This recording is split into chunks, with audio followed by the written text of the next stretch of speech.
coming. There's no doubt about it. I mean, the fact that he absolutely went out there and dominated and pitched the way that we know Carlos Rodon can. He did a lot of work in the offseason getting his body in shape, and it's really, really showing. Spring training, his velocity was up, and he even said that's a great thing for him. The velocity was up tonight. The slider was on point, and a new pitch for him that I haven't seen a whole lot, that changeup. And like Alex Verdugo was saying, he can keep righties honest with the changeup, and he can keep lefties honest with the slider. Great start for him. Huge win for the New York Yankees tonight. I'm glad you mentioned Nestor. I'm glad you mentioned the changeup, because Nestor gave a little bit of a scouting report last night in saying that he threw his changeup more because the Marlins were a free swinging team. So tonight, Rodon turned to a pitch that he doesn't throw that often. He got 3 outs with the changeup. And how about this? He's fastball, slider, fastball, slider, fastball, slider, right? He threw more cutters than sliders tonight, which showed that he went into this game knowing he was going to have a diverse mix of pitches. The velocity was there. Nick always likes to see that tenacity and that aggressiveness. That was there. He got beat by some soft contact and his defense betraying him in the 7th inning. That's when the Marlins scored. But 6 scoreless, and then you get a little offensive help from Verdugo and Soto and Stanton, and it's another win. Sometimes that tenacity can work against you, and I think sometimes last season it did, though he had injuries as well. How different is it when a pitcher makes it work for him instead of work against him? Well, there's no doubt. I mean, he is one of those guys that he understands what his job is. He understands what makes him great.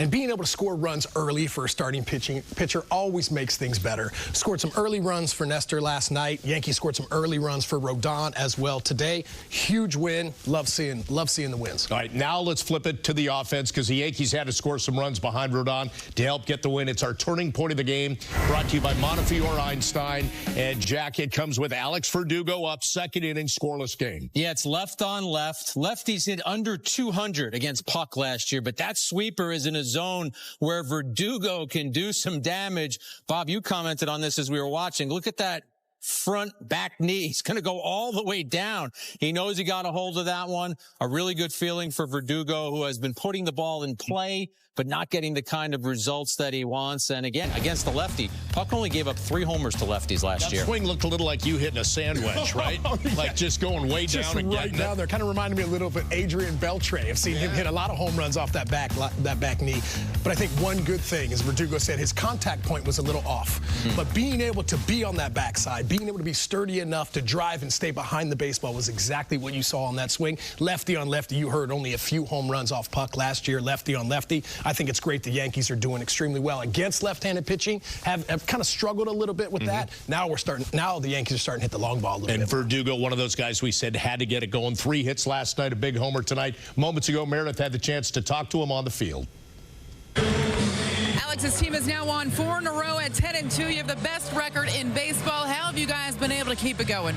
I think the biggest thing is just, not being selfish with our at-bats. And, obviously everybody knows about our pitching staff. We got a really good bullpen, really good starter staff. And I think for us, it's 1 through 9, just kind of keeping that torch, keeping that line moving. And, right now it doesn't matter if it's the guys up top or the guys at the bottom. Everybody's doing their jobs. Well, you got a hold of one today in the 2nd inning. Solo shot for you. Your first home run here at Yankee Stadium. Take me through that at-bat. Yeah, obviously threw a fastball up and in, and, was trying to get him out over, get something to left, and we saw the slider break, started at me, and it was just a good one to hit. And, just with humble thoughts, we caught it out in front, and, we made some good things happen. I like that, with humble thoughts. Well, you had a couple of hits the other day, too. Did you feel like it was just a matter of time until you started getting the results?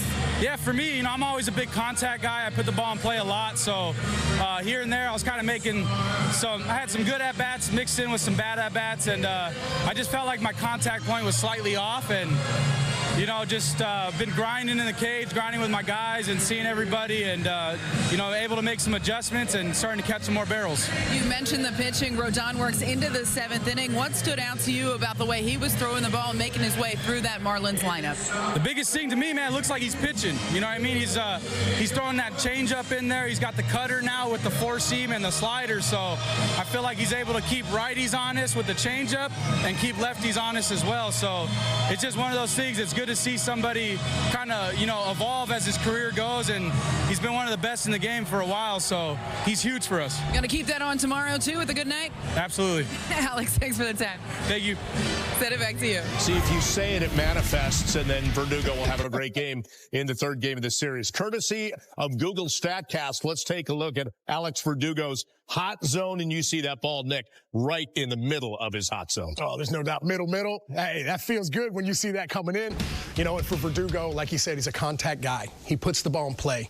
I was at the ballpark a little earlier today, got to do the batting practice show with Meredith, which was absolutely amazing. But I saw him grinding in the cage. I saw him working on the things that he needs to work on. This team is full of professional hitters, professional players, and it's nice to see everybody doing the work that they need to. Nick, you just described that as middle. So that's obviously a pitch he should do damage. But as a hitter, how aware do you want to be of those heat maps? You got to know where your pitches are the ones where you can do the most damage. How aware do you think Verdugo is of where his spots are? I think with data nowadays, I think hitters are a lot more keen to understanding what they're good at and what they're not good at, because it's put in your face. You know that. Yeah. And so I think for us, it's sitting behind the bench or sitting behind the table and watching it. Right there, what I like to see there is the front hip is right where it needs to be. The backside is already attacked. The hands are back. He's creating lag with the barrel. And anytime you're lefty on lefty, your approach is left center.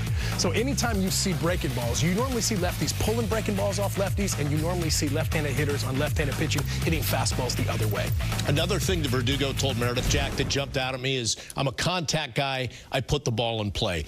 There weren't as many Yankees that could do that. We're seeing that this year, and sometimes you look at the box score and say, yeah, they still had 9 or 10 strikeouts. They only had 3 strikeouts tonight. They put the ball in play. Yeah, he was making better contact than anyone in the major leagues this season, just wasn't having the results to show for it. So he had a 3-hit game. Now he had the home run. Nick just did a great job breaking down that at-bat. And I think when you're putting the ball in play, you know that your day is eventually coming. I have to think as a major league player, when you're swinging and missing and the strikeouts are mounting, you're thinking, when am I actually going to have that day that I'm waiting for? I think Verdugo knew this, or these days were coming. Well, I'd like to ask you guys a question. I mean, you guys have been doing this for a while now. So, I mean, just the overall fun and the overall excitement that this team is bringing. They're winning blowout games. They're winning tight games. I mean, from last year to this year, the overall diversity of the lineup is something that you have to notice. I noticed it just going back to spring training, Nick, being down in Tampa for a week and talking to players about the ability to go left, right.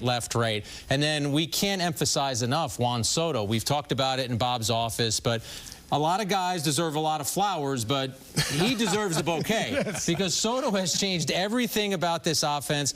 Brian Cashman and his front office knew in the offseason they needed to upgrade the offense. What do? You go out and acquire the best offensive player in baseball. So the vibe is also great in the clubhouse.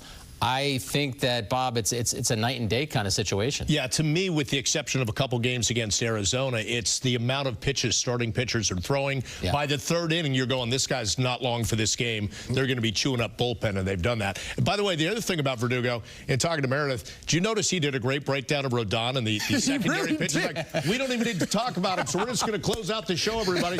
No, let's take a look at Rodon's pitch breakdown for the evening. 47 four-seamers. The Marlins went just 3 for 12 against that. He got 3 strikeouts. But, Jack, what does jump out at you, the 10 changeups, because that's not a pitch. You kind of relied more on the cutter. He really mixed the cutter and the changeup in well tonight. He's thrown 6 changeups all season, so they obviously decided that was going to be a factor tonight. I already mentioned how he threw more cutters than sliders. And, Bob, I always reference how you and I interviewed Rodon when he first became a Yankee at his introductory press conference. And I asked him about that fastball-slider combination and succeeding as a 2-pitch pitcher. And he said, listen, that's what worked for me. And, Nick, when that's working and you can throw the fastballs up and spot your sliders, that's great. But he found that last year that formula didn't work. So I think the Yankees should be encouraged by the fact that he is going to more pitches now. Well, also, too, I think the one stat that I saw on there that really stood out to me was the 47 four-seam fastballs. That's the type of pitcher Rodon is. He has that velocity. He can work the fastball all around the zone, all 4 quadrants. And like you're seeing a mix of pitches that we haven't seen before. But to your point that you said earlier, hey, last night, Nasty Nestor wrote the blueprint on how to pitch the Miami Marlins. And Carlos, with a little bit more velocity than Nestor has, went out there and did the exact same thing. Fastballs all over the zone with mixed in changeups, sweepers, and sliders. We know that the Marlins lead the major leagues in chase percentage. So the Yankees obviously know that. They're going to impart that information to their pitchers, and we've seen them execute a great game plan. Wasn't that your key on the pregame? Take advantage of opportunities. Don't waste opportunities. I don't want to brag or anything. But that's an opportunity. It might have been my I just bragged for you. You don't need to do it. We'll brag on you. It's all right. It almost seemed like Rodon was really working through that lineup with ease. Obviously, a little tough luck there in the 7th. But overall, what have you thought of him, not only tonight, but really to start the season? Yeah, really good. I mean, on the attack again tonight, again, mixing up the arsenal. had a presence with the changeup and the cutter again. The cutter got him a big double play ball there, I think, in the fourth or fifth when he got into a little bit of trouble. But more good. I mean, pitching into the seventh inning, and a little tough luck there behind him, but just another strong one for him to put us in position to win a game. That cutter was a pitch this spring that he said he really wanted to incorporate more and work on more. Just, are you surprised how much of a valuable tool it has become for him, and what does that do to his repertoire in adding that? I like it. I like the pitch for him. It gets you off the heater a little bit and puts him in position to get some ground balls too. Like that, that cutter, put him on the ground for a big double play there, 5-4-3. It's just another look to just get him from completely selling out to the fastball all the time, or, and making sure the ball's up to lay off the slider down. So just another weapon there. And then I thought he did a good job mixing in the changeup too tonight. What do you think that ovation meant to him as he walked off the mound? Hopefully it felt good, but he was waiting on me to tell me it was his game to leave him in. So he was still in compete mode. But look, he's been through a lot, and again, I've talked about it ad nauseum. He continues to just stack really good days, and he's been doing that for months now. And he's in a good place, and he's really competitive right now. Andy, all that stuff about his new pitch mix aside too. You talked in spring training about he needed to build up some of that confidence back, and that will come with success. Are you seeing that pretty much all the way where you need it to be after these three, or where he would need it to be after these three good starts? Yeah, I mean, again, I want the focus to be on the daily. What do I have to do? What's my recovery day look like tomorrow now, and get ready for my next start. He's done a really good job of that, of pouring into the work he needs to do to put his body in a position to go out there and perform. And again, just 3 starts, but good results, and it's a result of a talented guy being prepared and ready. Clap. This probably is a better question for Rodon or maybe Matt Blake, but if you put a video of Rodon today compared to a video of him a year ago, what would be the difference other than the confidence you're talking about? I think just, first of all, crispness of the pitches. I think better command and strike throwing. I think some more development in the arsenal that I think is going to serve him well moving forward. So that, I mean, and not, again, coming to a new team, big deal. You're playing catch up all year because you're started out down. So he's just, I feel like in a really good space right now, and he's earned that. Randy. Hamilton comes into a tough spot there, gets 3 outs, preserves the lead, gives you another inning, 1, 2, 3 for Holmes. What are your thoughts on what those two guys have given you early in the year when a lot of other relievers have been hurt? Yeah, I mean, they've been huge. Ian's he's such a weapon, and tonight even being real pitch efficient too, got a lot of soft contact. Does a good job with both-handed. He's pretty much equally tough righty and lefty. If you get into a situation where the running game is so quick to the plate that he kind of eliminates that. And I think just another year of confidence and coming off a season in which he was, frankly dominant at times when he was healthy and rolling. I think he's got a lot of confidence right now, and then Clay, Clay same way, and good to see him come out and nail down another one.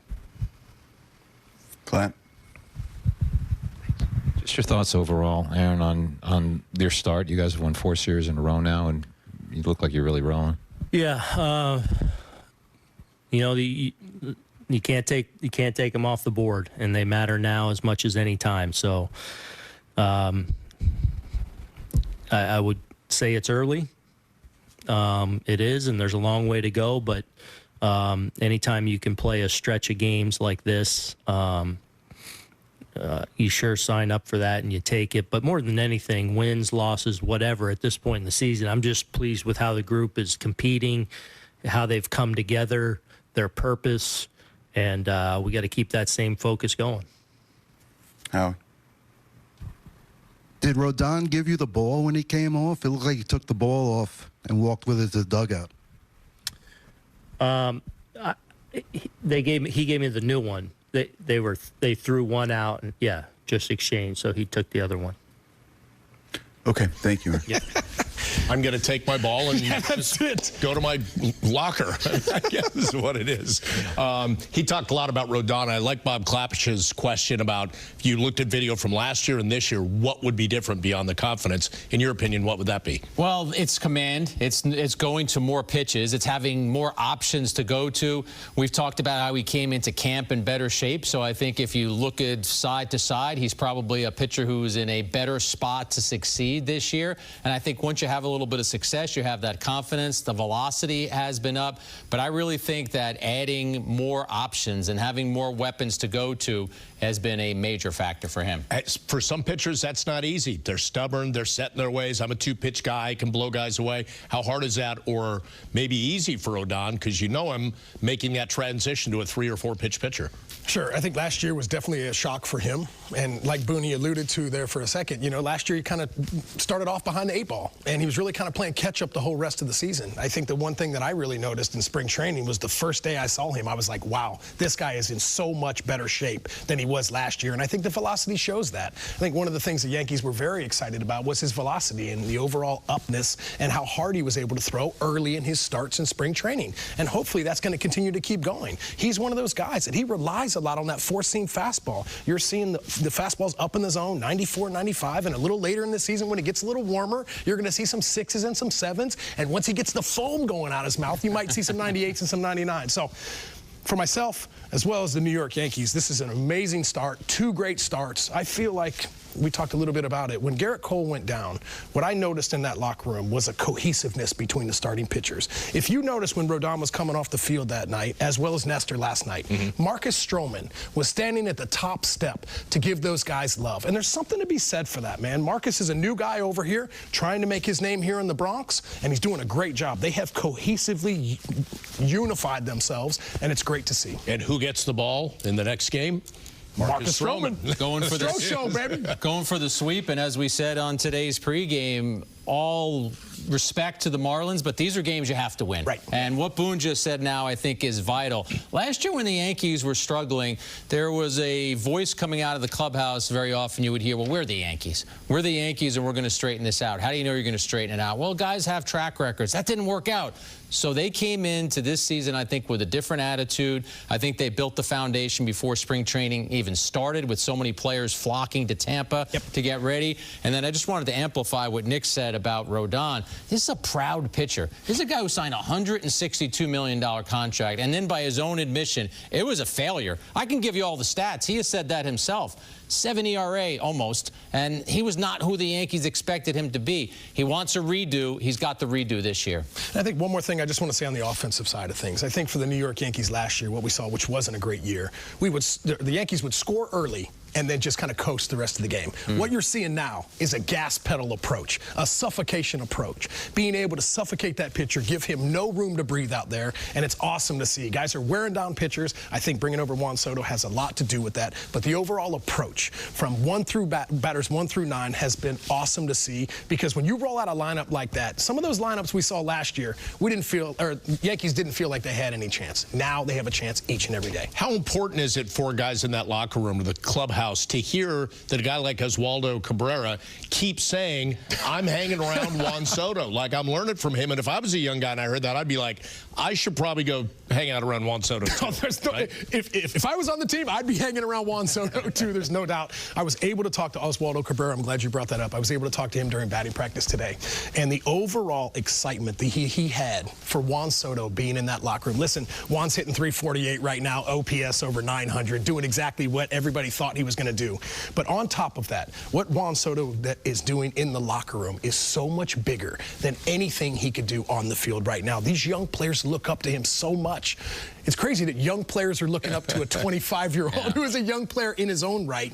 But being able to see what he does in that locker room and the confidence he has and the work that he puts in each and every day, it's the trickle-down effect. Everybody's paying attention to that. Everybody's watching what he's doing, and he's helping out a lot of the young guys. Aaron Boone alluded to this in the pregame today, that he said he puts in all the work. Everybody loves the work. They see it. But then he also has fun playing the game. Sometimes guys take it too seriously, or they don't take it serious enough. I wrote a book with Paul O'Neill about hitting, and he talked a lot about his frustration. I think Paul would probably admit that it was only fun if he was winning. It was only fun if he had success. Now, everybody would probably say that. But I remembered that remark from Boone as well, Bob, and I thought, wow, when you figure out a way to have that blend, that you are working as hard as you can and all the pressure is on you and you're the great Juan Soto, but yet you can still sign an autograph during a game. Our camera operators can still catch him juggling a heat pack the other day, right, and landing on his cap or wearing the cap backwards for a couple of his post-game interviews. Yep. Everyone should strive to be as great and as chill as Juan Soto is. No doubt. I remember I used to have this conversation with Derek Jeter, the captain, for the longest time. And we used to have this debate whether winning caused fun or fun caused winning. Obviously, I thought fun caused winning. He thought winning caused fun. But either way, you got to have both of them. Yep, it's all part of the stew, no doubt about it.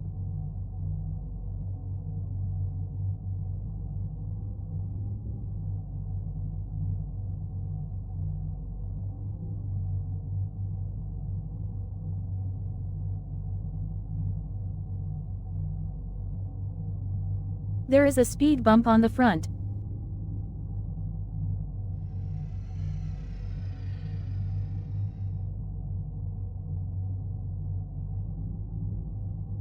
There is a speed bump on the front.